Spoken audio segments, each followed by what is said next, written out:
in order to understand the symptoms related to disc bulge, we need to understand what the injury is doing to the disc. Okay, so the disc is happy. Same with every tissue in your body. The disc is happy when there's good integrity. It's not being injured or it's not damaged. There's no tissue damage. So if there's no tissue damage, there's no symptoms generally. Okay, and there's no inflammation. Okay, as soon as there's tissue damage, so annular tears, okay, that's now a damaged tissue. Okay, in and of itself, that becomes a pain generator. So the disc tissues is highly sensitive to the chemicals of inflammation. So whenever there's injury in your body, regardless of where the injury is, it will cause inflammation. Inflammation is your body's first response to injury or a response to an invading organism like bacteria and viruses and so forth. So you need inflammation to start the healing process. And it's an immune response. Okay, it's very important. But with inflammation comes a whole cascade of changes on the tissues.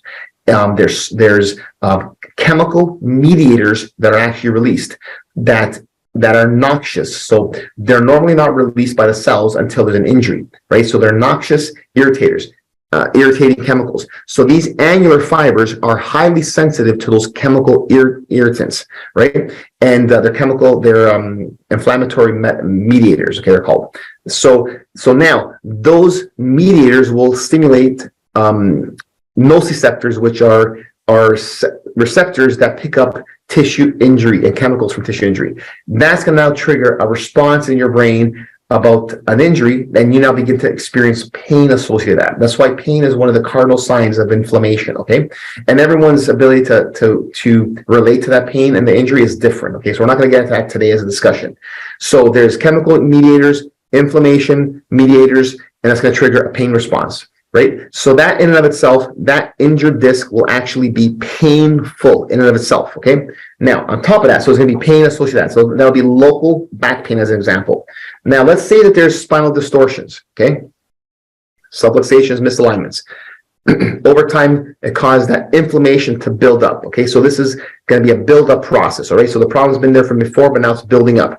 So it's going to be local pain. Well, the distortions will also irritate the joints over here. Okay, the joints have ligaments, so now we're away from the disc, but the joints have capsules, right? So being stretched, those capsules, they're being irritated and distorted. The ligament capsules are also sensitive to chemical mediators as well. And it's going to be an inflammation response and also a pain response, okay? So there's local pain, not just due to the disc, but also due to the facet capsules and the supporting structures like the muscles and tendons, okay? So that's the symptoms associated with pain and inflammation, okay? So that's going to be almost automatic with disc injuries, okay? Now, on the spine, okay, it's going to get a bit complex here, but just follow along. Okay, on the spine, you don't see it here. There are muscles that attach all these spinous processes and these bony processes here, right? So there's muscles and tendons, right? Erector spinal muscles, there's rotator muscles, there's all sorts of spinal muscles that attach here with tendons. So muscles and tendons feed information to the brain about the position of the spine and the position of your body in space. They're called proprioceptors or mechanical receptors. So your brain knows that the spine should be straight from the front and elliptical from the side. But if it's distorted now, like that, now the spine is sending abnormal, bad information to your cerebellum about the position of your spine. And now your brain, the cortex, has to send a corresponding cascade of information to try to correct this. And it's going to try to contract muscles on this side to correct it, but it can't. So that's going to compensate above and shift the posture to another side, okay? So postural distortions are also related to disc injuries as a sign or symptom. So, and the longer it's been there, the longer these distortions will actually be chronic and stuck like that, okay? We got local pain due to inflammation of the disc, intense pain generator, local pain due to the capsules and the ligaments, inflammation along the spine, and then we have postural distortions due to the mechanical receptors feeding bad information to the cortex, the cerebellum and cortex of your brain, and then of course there's corresponding compensating postures, okay? So now, what else happens? Okay, now, if you're stuck only with back pain and gluteal pain and postural distortions, I think you're fortunate, okay? I know it's uncomfortable, because that this can progress. So I don't want to say that that's a good thing. I'm saying it's better than if it progressed into leg pain, okay? If you're now into leg pain, it's now a progressive situation. The problem's getting worse. So you want the pain to be localized at the source, which is the lower back spine region, okay? If it begins to go down into the legs, that's a more complicating situation. It's a more progressive situation, okay? So that's the next symptoms that can happen. There could be shooting leg pain down the pathway of the sciatic nerve. Why the sciatic nerve? Because the lumbar spine, the lower lumbar spine, so L4, L5 nerves, and the S1, S2, S3, S4 nerves, they form the sciatic nerve, and the sciatic nerve feeds into the posterior aspect of your lower extremity, so the thigh, your posterior thigh, your calf, into your foot, and into your toes, okay? So let me go into that. I dropped my water bottle. Let me go into that one here then. We're going to talk about leg symptoms now. 1 second, we get an anatomical chart. Okay, so spinal nerves. Okay, anatomical chart. You've seen this before in my videos. Okay, so lumbar spine, L4, L5, sciatic nerve. Look, that's the largest nerve in the body. So you can imagine if that nerve is compressed in the buttocks, you know, like a piriformis compression, it's going to cause a lot of pain. But the L4, L5 nerves and also S1, okay, in this area here, if they're irritated from a disc bulge, it will zap pain right down to the bottom of the leg, okay? And sometimes the L4 nerve will be involved and it'll just give calf pain, for instance. Sometimes it'll be the S1 nerve and it'll be like foot pain, right? So it can be zapping, shooting pain down the sciatic leg, the distribution of the sciatic nerve into the leg. It can be a localized pain in the leg, in the calf region, or it can be a numbness, tingling into the either lower leg or into the foot and toes, okay? So those are progressive symptoms from a disc bulge now compressing a nerve, okay? So let's show you this, a nerve. So disc bulge compressing the nerve that's either exiting or traversing on the inside in the segment above, and a nerve that's going into the lower leg. So it can cause leg pain, shooting leg pain, sciatica leg pain, calf pain, numbness and tingling into the leg or into the toes, okay? So those are more nerve-associated symptoms. Now, if it continues to progress with more nerve compression, there can also be muscle atrophy in the thigh or into the calf. Muscle atrophy means that the muscle is actually shrinking in size.